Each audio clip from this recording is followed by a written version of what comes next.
One, go. Good evening and welcome to Fired Up. I'm your host for the show, Bob Irwin, coming to you live from the gun store in Las Vegas, Nevada. We are broadcasting on KSHP Radio 1400 AM. If you're listening to that, you already know that. And we are broadcasting simultaneously on YouTube at Fired Up with Bob Irwin. We're here every Tuesday from 5 to 6 p.m. As regular listeners know, this show is about guns, politics, and self-defense issues, and we're adding a little section on what's happening in terrorism, starting with this show. It seems to be appropriate. With me tonight are Defense Attorney Alan Butel on my far left, and firearms instructor and State Department trainer Lenny Davis. Alan, could we get a little bit of your background for new listeners? It's been 4 or 5 weeks since you 4 or 5 weeks. Former MP with the Marine Corps, a highway patrolman in Kansas. I've been practicing law in Nevada since 1987 when I started with Rex Bell in the District Attorney's Office. I've been defending folks for many years, many of whom have been involved with gun charges. I'm a concealed weapons permittee and proponent of the Second Amendment. Cool. Mr. Davis. That would be me. Charge on. Who are you? I'm Lenny Davis, for any of you that haven't met me before. I've been on here, it seems like a lot lately, which has been my pleasure. I'm a retired special agent with U.S. Customs and Department of Homeland Security.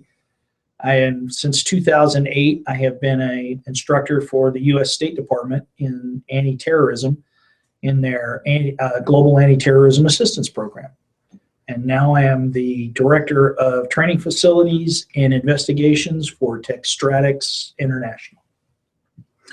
Which is a company that does training of security personnel. We do training for military, law enforcement, civilians, special operations, all the way to civilians. Cool. Lenny is kind of my resident expert on terrorism, having been in a lot of these countries that come up what we're talking about, and you will see as we get into the show. If you have a question or comment, you can send an email or a text to bob@firedupmail.com. It's on one of the signs here. Actually, it's on that one right there. We don't answer live calls now because of the time length restrictions, but we do answer all questions or comments that come in. If you have a question for the attorneys on our show or for Lenny or for me, you can direct them all to that bob@firedupmail.com, and I will forward them to the people involved that would answer the question. There's several. We always start out with some defensive firearms cases. There's several hundred of them every week in the United States, somewhere between 200 and 400, depending on which stats you believe. Happens a lot where they're not reported because a lot of times no shots are fired and so forth, but people use guns to defend themselves all the time. And we like to start out with a few of those for listeners' education. We always use a few that are good shootings or good use of a firearm, and a few that are questionable, and once in a while one that's downright dumb. But they're picked out because they have a particular reason that they'd be educational. So listeners and viewers can look at what this person did, and we will offer, that was a great shooting, but maybe could tweak it a little bit this way or that way to teach people what would happen. And you can think about what you would do if caught in that same situation. We don't use names generally, only general locations, because I'm not interested in convicting somebody or telling somebody they did something wrong. It's educational. What would you do if this was me? And obviously in real situations, you have not a lot of time to think about it. So we're a little forgiving in people doing things that in second guess, looking at it 6 weeks later, you go, well, I would have done that instead. Not when the axe is headed towards your head. You might have done something, just like the victim did. Anyway, we had here in Las Vegas, this is reported by News 8 and everybody else on the 16th of December, apparently attempted robbery at a dentist's office at Charleston and Rancho. For local listeners, you know about where that is. Shortly before 7 p.m., 2 suspects, male and female, broke into the office with masks on. At least one of them had a firearm. They forced the dentist, an employee, and a patient into one of the rooms. The suspects began pistol whipping the dentist, apparently in order to get money or prescription drugs or both. While the suspects were busy beating the dentist, the employee ran to his car, got a handgun, returned, fired at the suspects as they ran down a flight of stairs. The one suspect, who turned out to be a female, age 45, was hit and died at the scene. The male suspect escaped, apparently also wounded because there was a blood trail leading to where a car would have been. Emergency responders took the injured dentist to the hospital with his beating injuries. They're not considered life-threatening. Neither the employee who shot at the intruders nor the patient were injured at all. They believe the deceased female robber might have been a patient of the dentist. And we have a description of the suspect who escaped. He's 5'7" male with a thin build. That'll help. Standard issue junkie. Probably. Here we have a absolutely valid shooting. We have a very courageous employee running out to his car, getting his gun, and returning to protect others. Would have been very easy for this man to just call the police and hide and not engage. While that was happening, of course, who knows what's going to happen to the dentist and the patient that were in there. I like to call this common sense gun control. Having a gun when you might need one. And the other notable thing in this case is the male robber, of course, when his female companion was shot, he ran. Surprising? Not at all. I mean, we've seen this my 31 years in law enforcement. I've seen idiots do this all the time. Thank God this employee was smart enough to have a gun. Went and got it, had the intestinal fortitude to go out and do something about it, because it could have just as easily, the dentist and that patient could have been dead. Just as easily killed. These people are unpredictable. They're addicted to drugs. They're obviously, that's exactly, from what I understand, that's exactly what they were there to get. And you can't deal with them. Yeah, apparently we'll not know for sure for a while because the male is still a fugitive, as I understand, and the woman obviously isn't talking. So good for the employee. Got a gun and saved the world, and that's one of the things we encourage people. Had an alternative would have been for him to hide outside and call police and wait for them to respond. It's fortunate he was able to slip away to go to the car. Yeah. That doesn't sound like something you could plan on. When you're invaded by barbarians like this, you usually don't get the opportunity to take a break and go out the car and get your cigarettes and your gun. You know what I mean? I would suspect he's actually carrying his gun now. I bet. Inside. I bet. And folks, excuse me, but this is why gun-free zones don't work. Period. Don't work. Because if you don't have a gun, and you need it, you don't have a gun. I was trained a long time ago by some people in the military that said better to have it and not need it than need it and not have it. And this is why gun-free zones is a perfect example why a gun-free zone doesn't work. This is from KernGoldenEmpire.com. This is in Bakersfield, California on the 15th, a week ago, 1:30 a.m. Alarm company dispatchers notified police that something was amiss inside a home. They responded to an alarm call and were waiting apparently outside the building for law enforcement to arrive. As the officers arrived, they told them they had heard shots fired inside the home. Turns out as the officers were arriving at the end of the street, as they came in, they also saw a man on the corner of the street throw a handgun on the ground. They stopped and discovered that guy was wounded from gunshots apparently, and was one of the two who had burst into the home wearing masks and brandishing guns. The homeowner's wife and 3 children were inside the residence at the time. The investigation revealed the homeowner had armed himself upon hearing the noise of the break-in and fired shots at 2 intruders. It's not immediately clear if the intruders fired at the homeowner as well, although we know at least one was armed because he dropped his gun outside when the police got him. The officers are searching for the second man who was also armed, they say, who fled the home. Detectives collected 2 guns from inside the house, the owner's guns, and 1 from the wounded man they had found on the street. The suspect was transported to Kern Medical Center, where he's listed as stable condition. Again, a family saved by having the sense to keep firearms available in their home. Possible outcomes if the homeowner isn't armed. You have 2 guys with masks and guns kicking in your door at 1:30 a.m. Probably not there for reasonable purposes.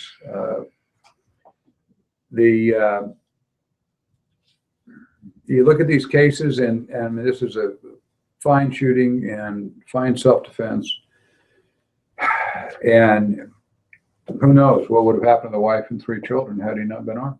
Well, I mean, you go back to, yeah, I'm dating myself a little bit, but you go back to, the Sharon Tate murders clear back into the 60s. Had those people at that house been armed, might have been an entirely different outcome. How many times have we seen people that, the intruders come in the house, they rape, they murder, they pillage, and if you don't have a gun or any way to defend yourself, that's what happens. Okay.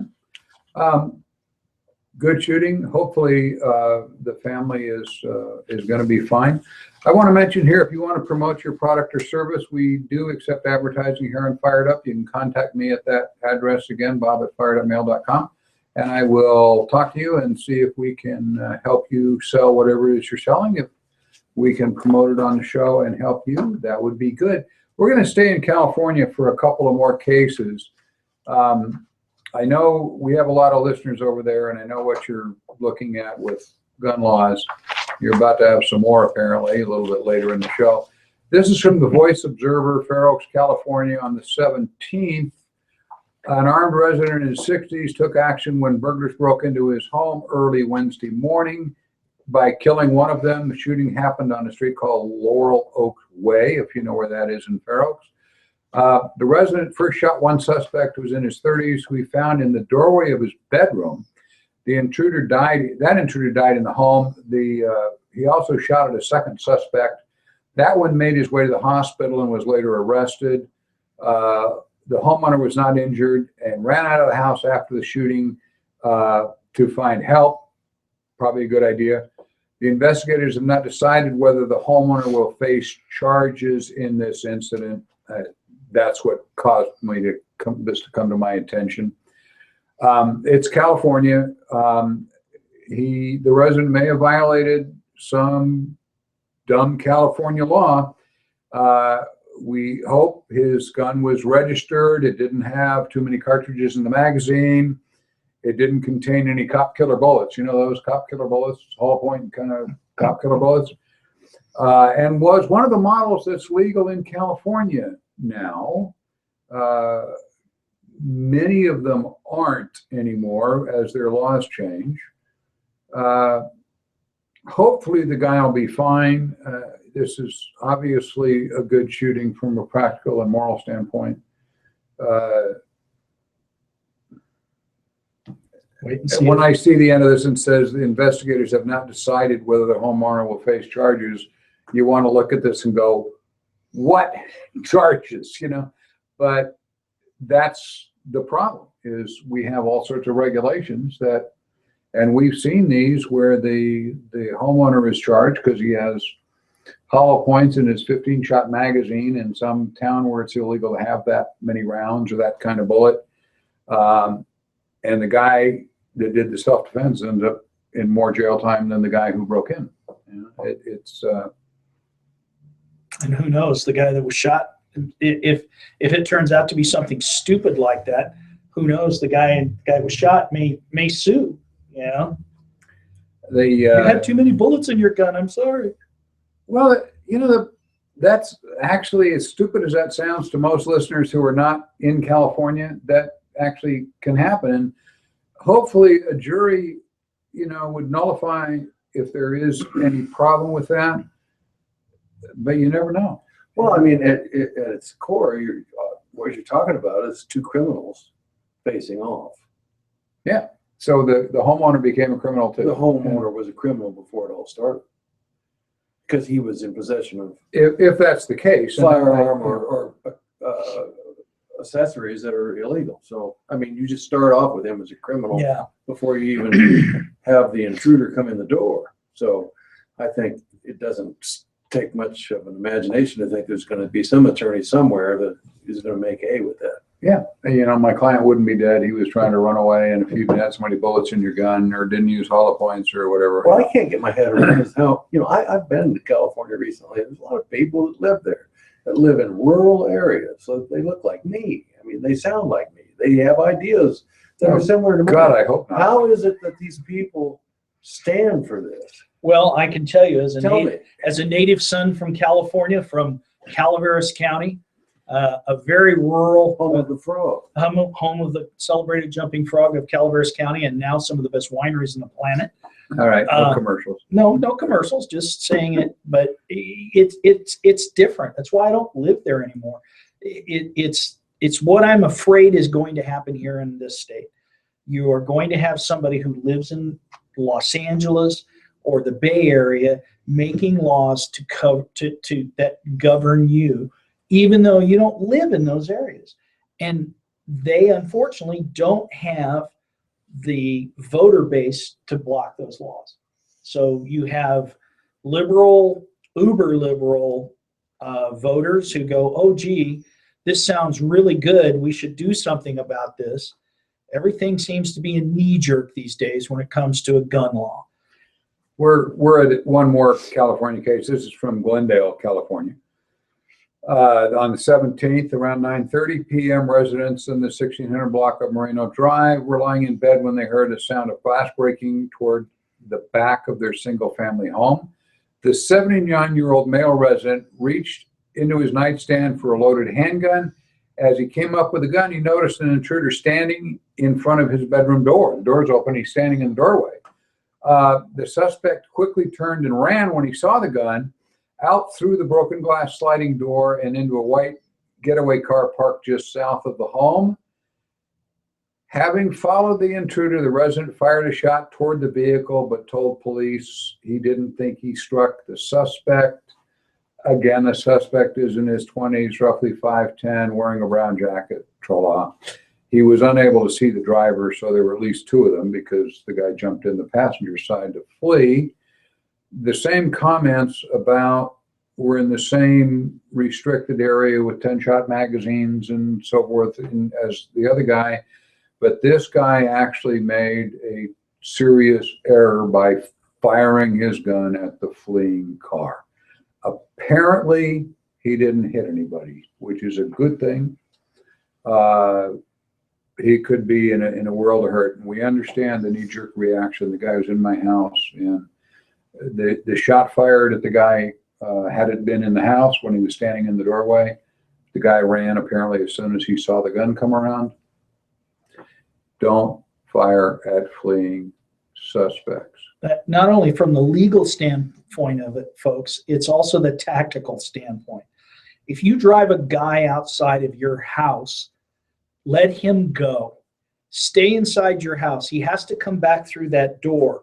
When I teach tactics, we call that the fatal funnel. That door is the fatal funnel. Make him, if he's stupid enough now that he knows you've got a gun, this guy in this case fled as soon as he saw the homeowner had a gun. If he's crazy enough to come back through that door, make him pay for it. Don't go outside. You could end up getting your gun taken away. You can end up like in this case. I know several years ago here in North Las Vegas, a gentleman he was a handyman. He had his tools in his truck.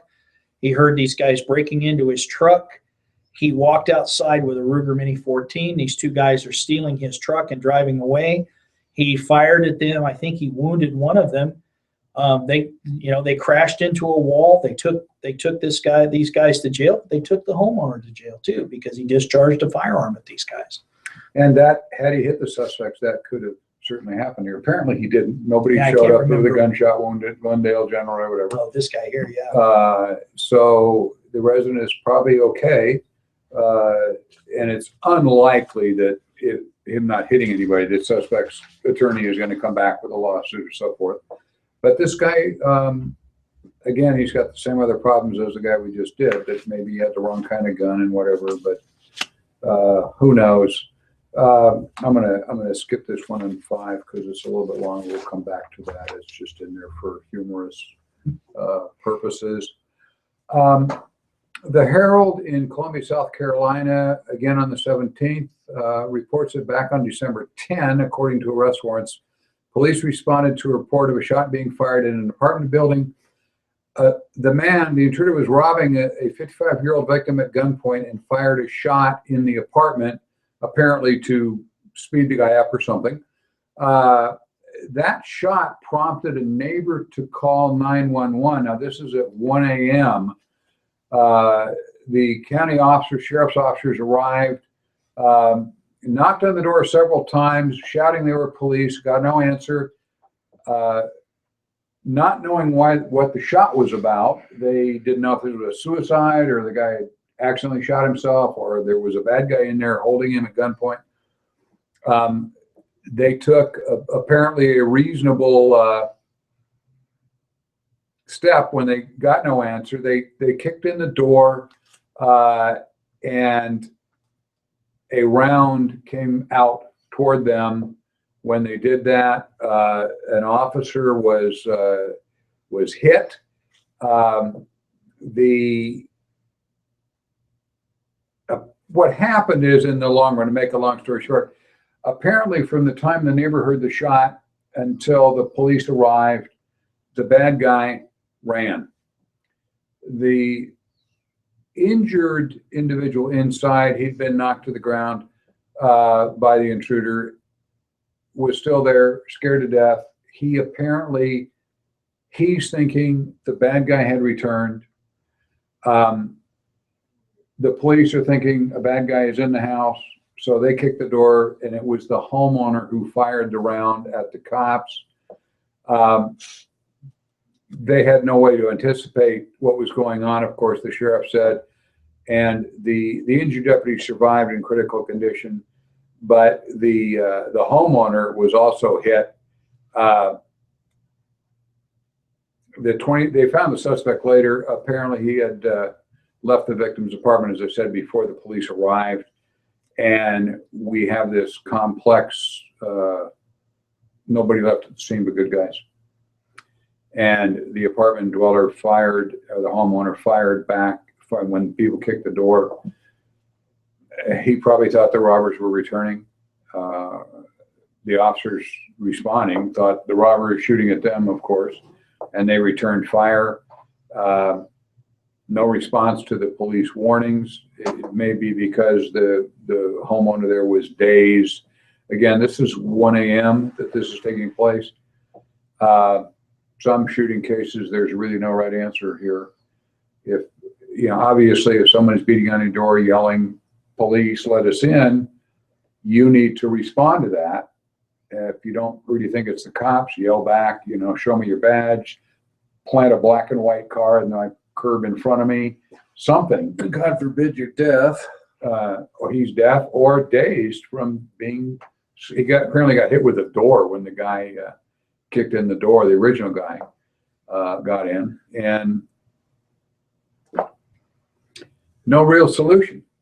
No. It's just, you can talk to the officers and say, see your target, it's dark, there's a round coming out that hit one of the officers.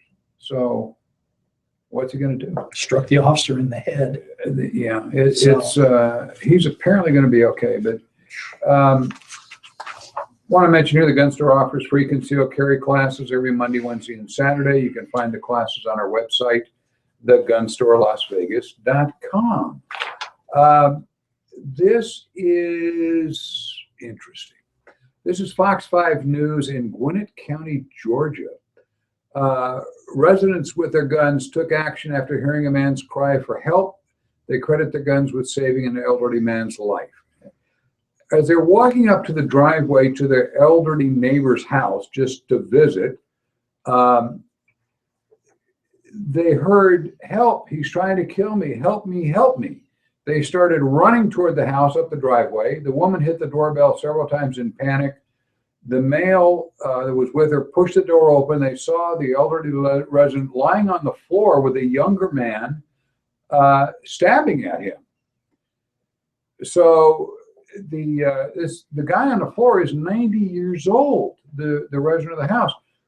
The woman grabbed her purse with a gun inside, pointed it, said, "I'm getting ready to shoot you." The attacker stopped, looked at her, and tossed the knife away. Probably a good idea. The woman's companion, who was a retired law enforcement officer, came up right behind her. He pointed his gun at the man while the woman called 911.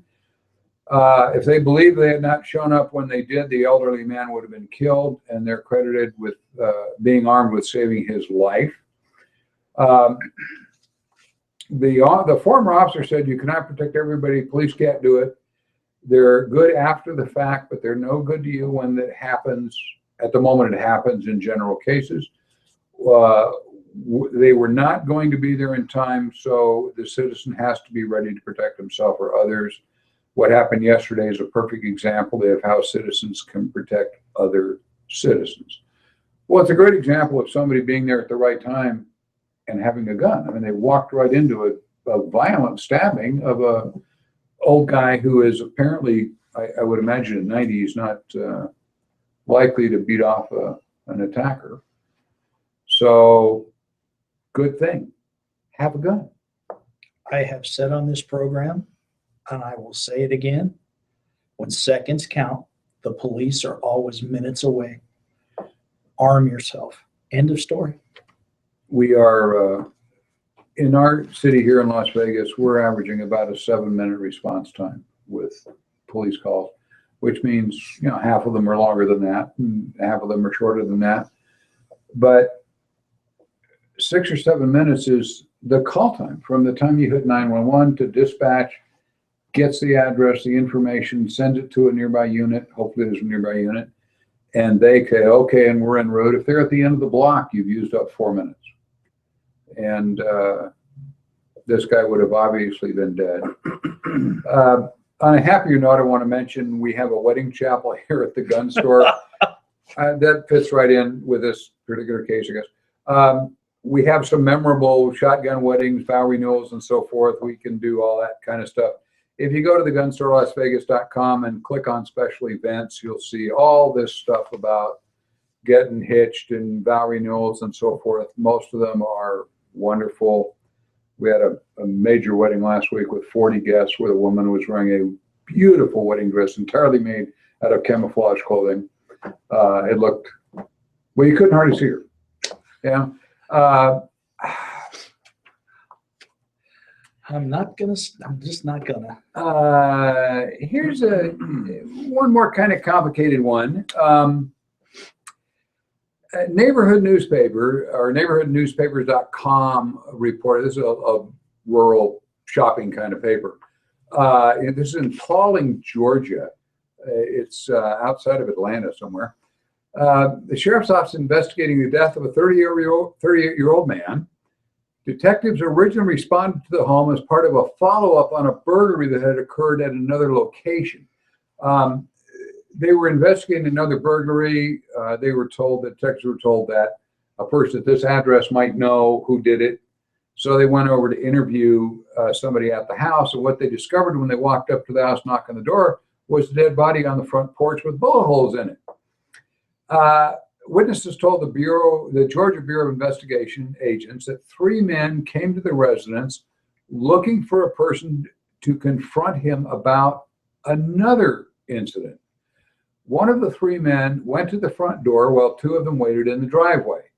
The man who came to the door was adamant that the person he was looking for was inside the home.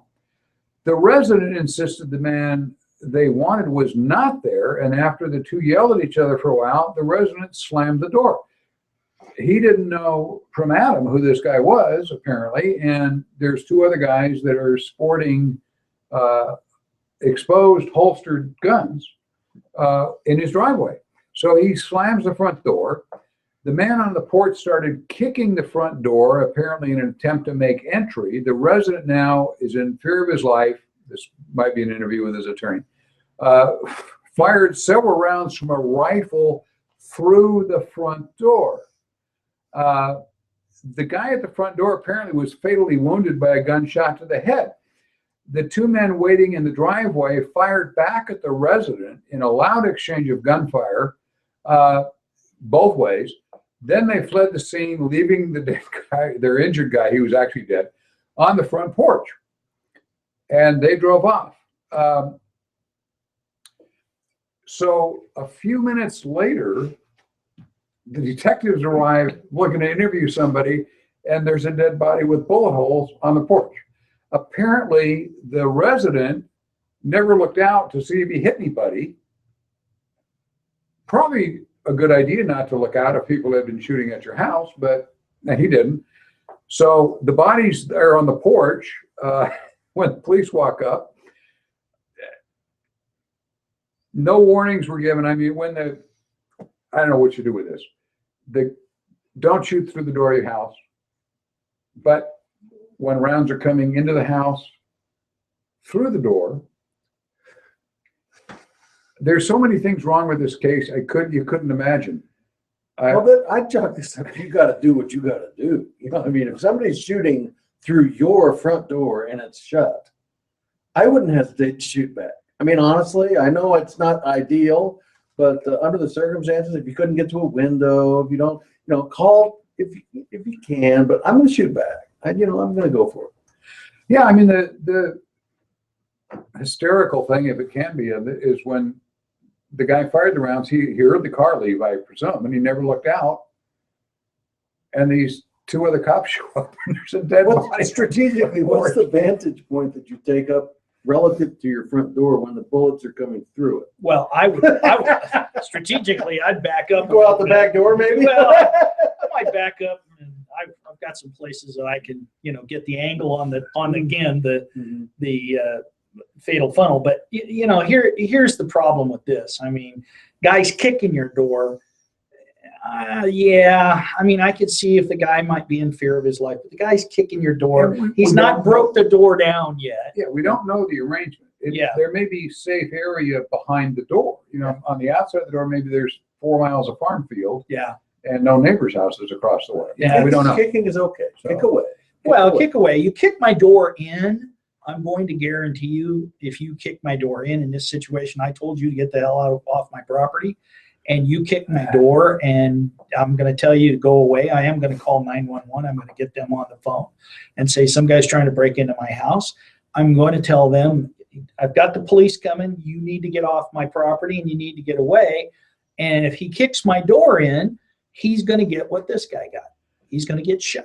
The problem is, I think we've got to compress this into like a millisecond. 7 or 8 seconds. Maybe. The whole thing. From trying to kick the door to the firing to, whatever. Yeah. I mean, of course, you don't know what this guy said. The guy may have run to the back of the house and been sitting behind the couch hiding all for an hour. We don't know. Well, you got in this verbal thing at the door. What did this guy say? Look, if you don't let me in the house, man, I'm going to kick your ass or I'm going to kill you. And the guy slams the door and runs back, retreats, and the guy keeps kicking the door. He might, it could be said again. We don't know what Georgia state law is. The guy on the stoop didn't have a pizza box. Yeah. Well, Bob said this is a pizza for him. Yeah, well, okay. St. Louis Post-Dispatch on the 14th, a 32-year-old homeowner killed a would-be burglar in exchange of shots on Monday morning in North St. Louis County. Police were searching for an accomplice who got away. The resident was not hurt. The homeowner called police shortly before 10 a.m. to report a burglary in progress at his home in the 6100 block of Rocket Avenue. When police arrived, they found one man dead from gunshots near the back door of the residence, along with the deceased man's gun. The homeowners are cooperating with investigators. He told police he heard banging on his front door and saw 2 men he did not recognize. As he went to get his gun, a rational thing to do, the same 2 guys literally kicked down his back door and entered the house. A common thing, burglars tend to knock on the front door. If they get no response, they go around the back and kick the door. That's a common thing that happens, so they can't be seen kicking in your front door, the back door. They only knocked on the front door to make sure nobody was there. Anyway, they knocked the rear door down. The guy had his gun in his hand. There's an exchange of fire between one of the intruders and the homeowner. A police spokesman told the press, at this point, it does not appear the homeowner did anything wrong. One way to decrease crime in a neighborhood is shoot the intruders. It's an occupational hazard when you decide to break into people's houses. They're not covered by OSHA regs. You're allowed to. I don't think workers' comp's going to cover that. No.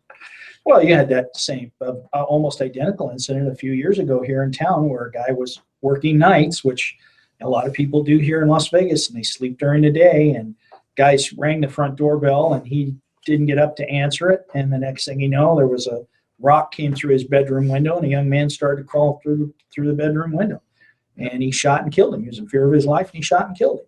Same thing here. These guys broke into the house. They made a bad life decision, a very poor life decision, and the guy paid for it with his life. Yeah, this is something we tend to tell people when someone knocks at your door that you don't want to open the door or you're not expecting anybody. It is commonly a burglar who's then going to throw a rock through something to see if they trip an alarm or whatever, and then break into the house thinking no one's there. So it is in your best interest to yell at the guy knocking on the door, get away from my house, I'm sleeping, my girlfriend's in the back bedroom cleaning her flamethrower, whatever is appropriate, to let them know somebody's there. If it's burglars, then they'll go to the next house or 1 block away. They won't go very far. They'll go find someplace else nearby to break in. But they knock on the door or throw the rock through the window or damage the house in some way to see if anybody responds. The rock through the window is for alarm systems, to see if an alarm bell starts ringing. If it doesn't, then they come and break into your house. So you want to respond when somebody knocks on the door. It's going to be something stupid. My car ran out of gas and my cell phone's dead and I need to use your phone to call a tow truck and it's 3 a.m. I don't care what time it is. The answer is, I'll call a police tow truck for you. I'm doing that right now. 911, beep. And see if they say they're to wait for the police tow. Yeah. The police tow will probably be black and white, but really, my cell phone dead, so I knocked on your door to use your phone. Bull. I'm not saying it can't happen, but if it's real, they'll wait there for the police to show up and the police will call them a tow truck. Don't open the door and let them in.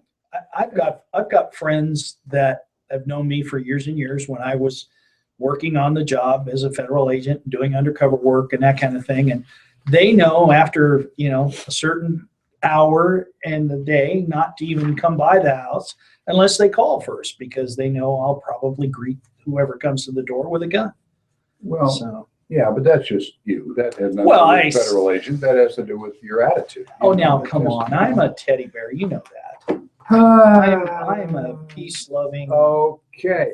Want to point out the NRA program for child gun safety is taught here. It's for ages 5 to 11. You can find the times. It's the second Friday of each month in the middle of the afternoon. It's for little kids, 5 to 11. What they learn is not to touch a gun if they find one. It's not a gun class, or no guns in the class at all. It is why they shouldn't touch guns and cartoons and coloring books to put that in. It's only about a 40-minute class, so we keep with the attention span of the kids. It won't make your... I didn't hear that on. I'm sorry. I said attorneys too. So, sorry, Alan. Sorry, what? No offense, he didn't get it. Yeah. What? If you have kids at home, obviously you want to lock up your guns. We do a story every week about some kid that shot himself accidentally with a gun they found. And if you can't lock up your guns, you're going to forget sooner or later to lock up your guns when you're not there. This helps get the kid not to play with the gun, to go through his little stop, don't touch, leave the area. Get an adult thing that we teach him to do, a little song and everything. It's really cute. Bring your kid. The class is really fun to watch. I mean, the kids are just hysterical. And It's cool. You can find it, the signups in time on our website again, Is it open to thegunstorelasvegas.com. 24-year-olds? It is not open to 24-year-olds. It is Sorry, open Mackenzie. to 5 to 11 Oh. year olds. And mom can stay there, but if your mom comes, you got to do the little song too. It's a rule. We've kind of added a new section here, which may be here for a while. Before we talk about general gun news, we're going to talk a little bit about terrorism. There are always things now seem to be happening.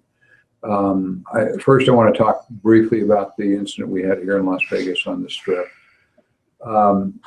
Widely reported, a woman from Oregon apparently intentionally drove her car through groups of people on the sidewalk in the center of our main tourist area here. LVMPD investigators assure us this was not a terrorist attack. It apparently wasn't. We don't know the woman was, belonged to any radical groups or whatever, but apparently it was just this emotionally ill individual. But it was an act of purposeful murder and several dozen attempted murder counts on innocent people. You would have to react, I believe, the same way you would to a terrorist act. I'll give Sheriff Lombardo the ability to say this was not terrorism. It was an intentional murder of a bunch of innocent people. And the reaction is the same way. This was an attack. There are dozens of examples of this as a terrorist attack. It's happening all over Israel at the moment. It's happened in several other cities here for various reasons. We have somebody with a car trying to run down the soft target, unarmed civilians. Had there been an armed citizen there or an armed officer there at that moment, perhaps he could have stopped this. There were people up on the car as it slowed down, beating on the windows, trying to yell at the woman to stop doing it. She was just looking straight forward, slowed down on the street, sped up as she got onto the sidewalk. I realize now, we know that her young daughter was in the car with her 3-year-old. I don't know. We may have a discussion about whether gunfire would have been appropriate. Certainly, if an officer was there who was armed, who was able to get up to the window of the car, he could have pointed around in her and stopped her driving on the sidewalk. Well, and yes and no. And here's the problem. You shoot this one. Let's say you're lucky enough to be there and shoot this woman where you're not potentially shooting another civilian. She dies and presses the accelerator, and now you've turned this car into another big missile. I don't know that there is it would be one of those exceptional things that you shot her and the car died. I will say this, folks, this may not, we don't know, and they're investigating. It's still only a couple of days since this happened. It took over a week before the shooters in San Bernardino County, before the FBI and law enforcement came out and said this was Islamic terrorism. I don't know that this was Islamic terrorism. This was a terroristic act. The thing that makes me mad, okay, no matter why she did this, I want to know where the outcry is. Why are we not mad about Full Metal Jacket, Oldsmobile Auroras? Why isn't there a background check to get a car? Why doesn't she have to be trained to get a car?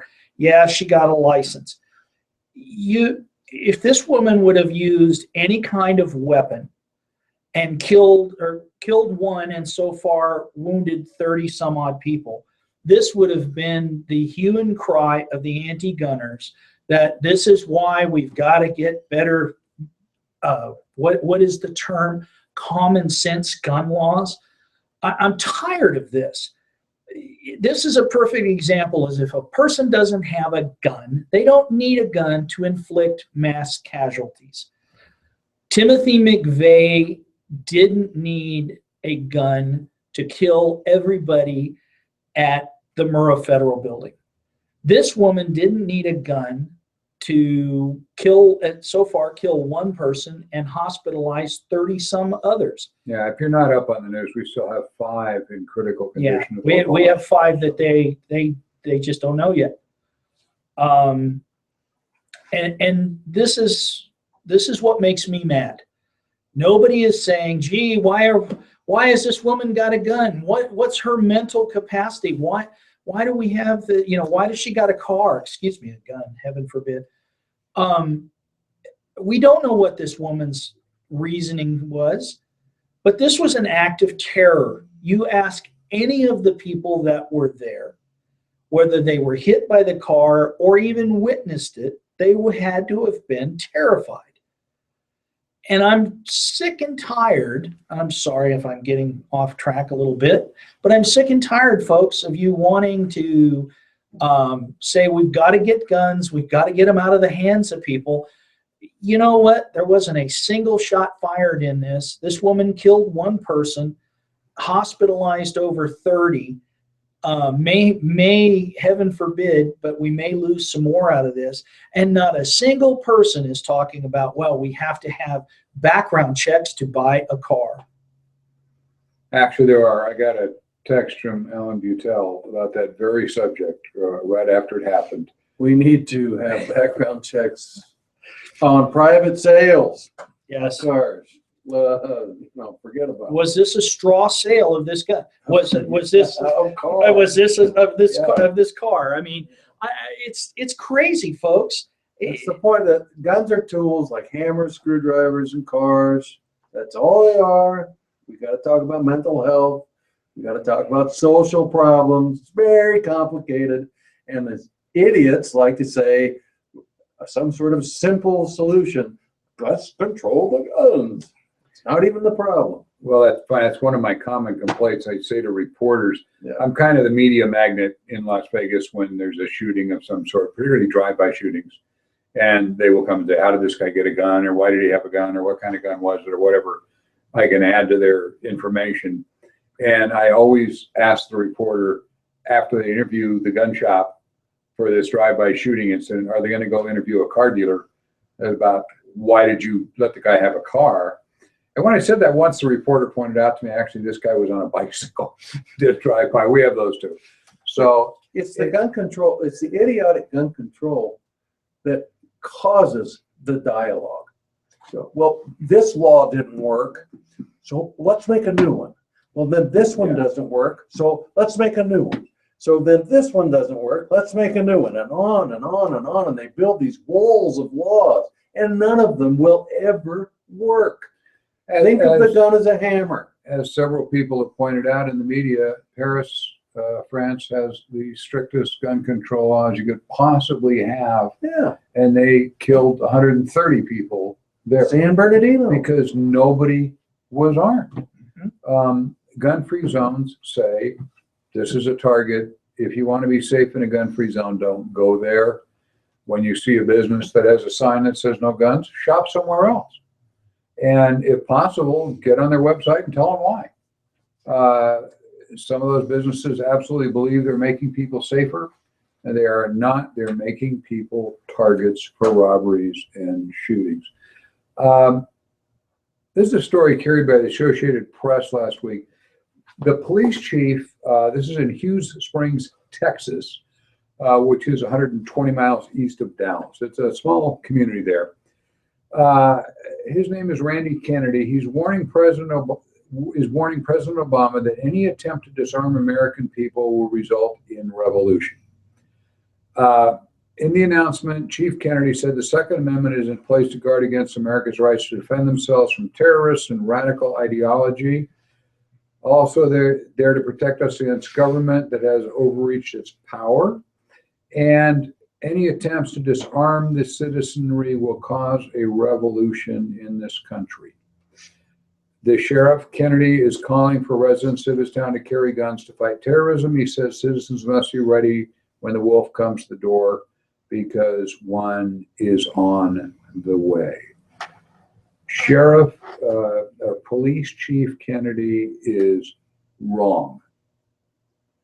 This is really poor judgment on his part. We are not going to have a revolution.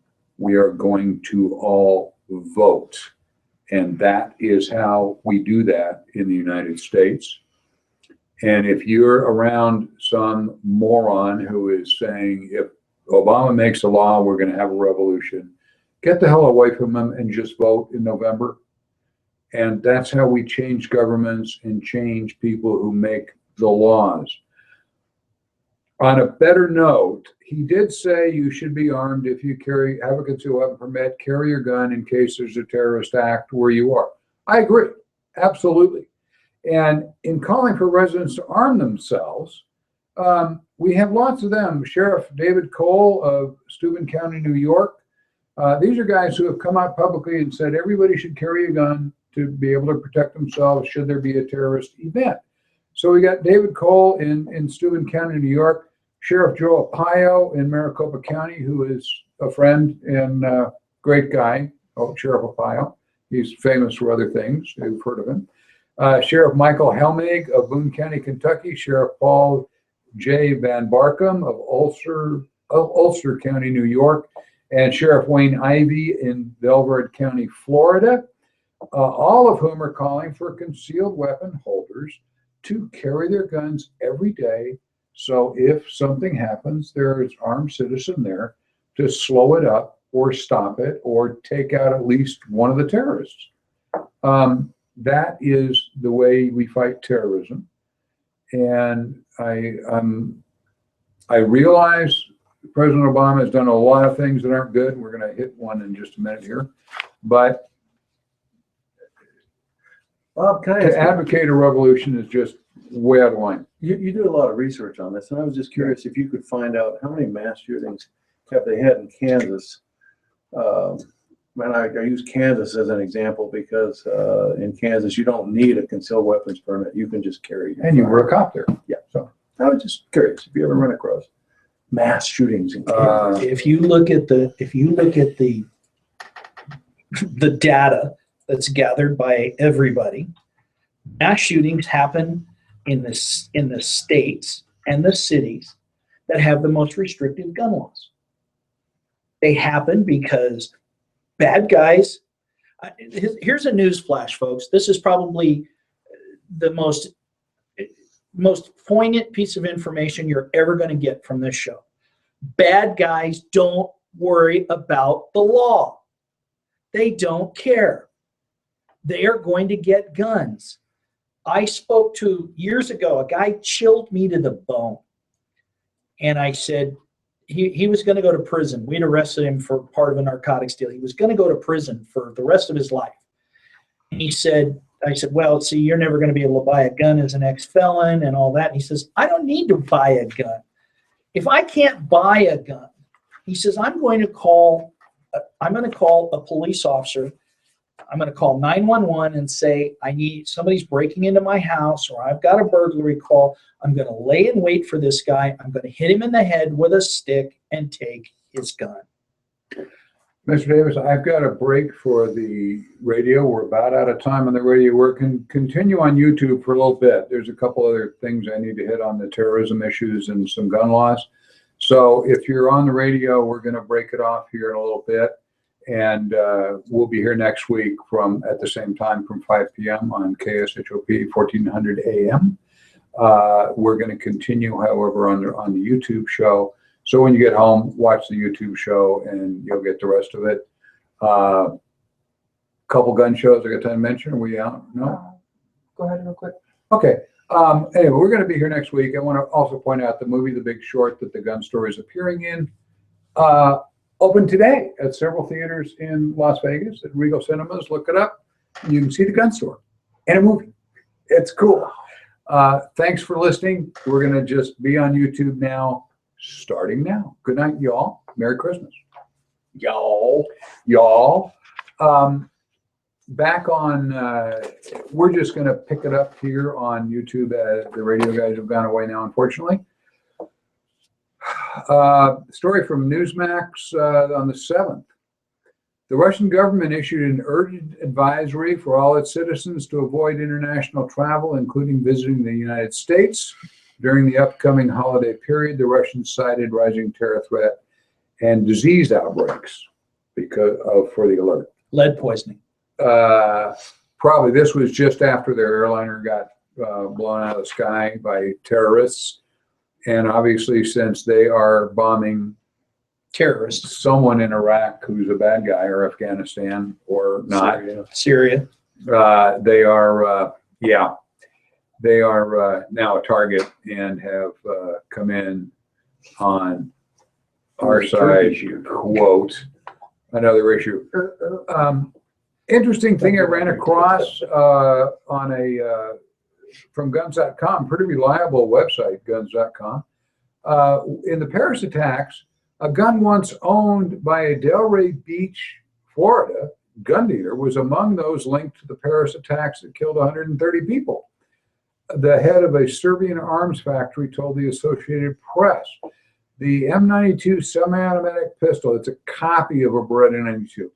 The M92 semi-automatic pistol serial number matched one that the Zastviva Arms Factory delivered in May 2013 to the family-owned Century International Arms in Delray Beach. Said the arms dealer, and I won't try to pronounce his name, he's a Serbian national too, apparently, that owns that. How the pistol got from Delray Beach in Florida in May of 13 to Paris, France, in the hands of a terrorist is unclear. And some of your former associates are probably trying to figure that out. I can guarantee you they're trying to figure that out. I guarantee I know exactly how it went out too. It got purchased by somebody. It's going to come up, or it's got stolen, and it's going to come out, and it got put in a container, shipped over to some place, not probably France, but someplace in the EU. It got offloaded with some other kinds of gear and got smuggled to these guys. So in a roundabout way, a gun dealer in Florida actually helped arm the terrorist. He may not have known that's where the gun went. You know, I'm not saying he's involved in that sort of thing, but they're never going to stop arms trafficking as long as it's profitable for ever. You weren't even able to make Las Vegas safe for counterfeit Hard Rock t-shirts. I bring that up every time I see you. Ouch. Customs went after t-shirts. You want your nine? I didn't go after it. never Other let- people who worked for my agency went after it. Never let it be said that I went after counterfeit t-shirts. So It there. was really dangerous. Yeah, well, Yeah. yeah. I always respect the feds for that. TV News Channel 8 here reported in Las Vegas on the 17th. We got one of the same threats that everybody else was getting for the schools. Clark County School District here, this is Clark County, Nevada, informed parents Thursday they received a threatening email in that morning, similar to ones in other large cities. This one was actually sent to a school board member at his private email. The district deemed the email to be less than credible, but wanted to share the information with the parents, so they put out a bulletin through what they call Parent Link, and the school continued on its regular schedule Thursday and Friday. After I pulled this story, they went out to several other cities. A lot of them are getting threatened, and of course, some of them here and there shut down for a day to see what was Los happening. Angeles Unified School District. It's the terrorists win. You know, I don't know how do you ignore that if it came across to Clark County as a credible threat. Some district in New Jersey got the same exact threat at the same time to one of their school board members. They didn't shut down, and LA did, or Las Vegas did not, and it's crapshoot. You have to realize, folks, here's what's going to go on. This guy was probably sitting in a website and God only knows where. He sent this email to which everybody in the world can get on in 5 minutes and find out every large school district in the United States. He sent a threat to them that we're going to put bombs in the backpacks and we're going to start shooting your kids. Number one, they don't have the ability to necessarily do that, especially when it blanketed everybody. Number two, LA Unified School District, I don't know if they had a knee-jerk reaction and just said, oh, we got to close it before they talked to the Los Angeles Police Department or Los Angeles Sheriff's Department. I don't know what happened. They should have, because in New York, and I will give William Bratton, the chief of New York, he's a very good chief of police. I don't always see eye to eye with his sayings, but he was a very good chief of police. And he said, look, we let our guys look at it, the Joint Terrorism Task Force. They looked at it. They said, this is just not credible. Now, one thing I'm going to say, you're going to have to realize, folks, just like prior to 9/11, you know, the old Hertz OJ commercial where you ran to the gate, you know, didn't know he was a murderer then. You know, you couldn't just run to the gate in 30 minutes before your flight and get your flight. You have to be there ahead of time. You have to go through security. Yeah, it's a pain in the butt, but it is a deterrent, okay? You are going to have to realize you're going to have to look at places like Israel, who go through rocket attacks, suicide bombers, knife attacks on the street, car bombings. They've been through it all. They toughen up. We're going to have to. I know nobody here wants to have any less liberty and freedom than I do, but you're going to have to face facts until evil people are put back in the ground and are taken out. They are going to do evil things to people. So you have to be more proactive. You have to be more aware of it. You have to be aware of your surroundings. You have to be cognizant of that. And until you just got to realize that's what's going to happen, folks. It's what is coming. I hate to see it. I just don't like it, but it's a fact of life. It's the reality. And the sooner that you wake up to that reality, the sooner I think you're going to be safer. And there is the probability, as some school districts have done, to arm and train teachers, because when the attack actually comes, it isn't going to come with an email warning. No, they're not going to telegraph their punch and say, we're going to do this day. I want to mention here, little book for American Printing downtown in Las Vegas, 1512 Fremont Street. They do a lot of our printing work.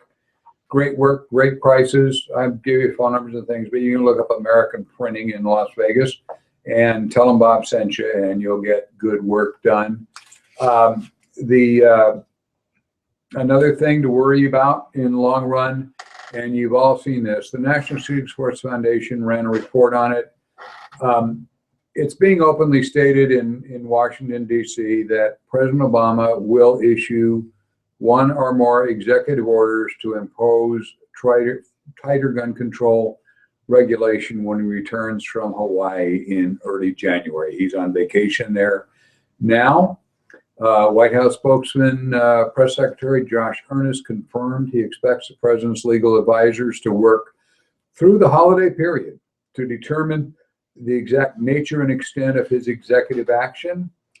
The White House Chief of Staff, Valerie Jarrett, appears to be leading the renewed gun control initiative. As we all know, last week, Obama met with Michael Bloomberg, the nation's #1 gun control guy, spending millions of dollars.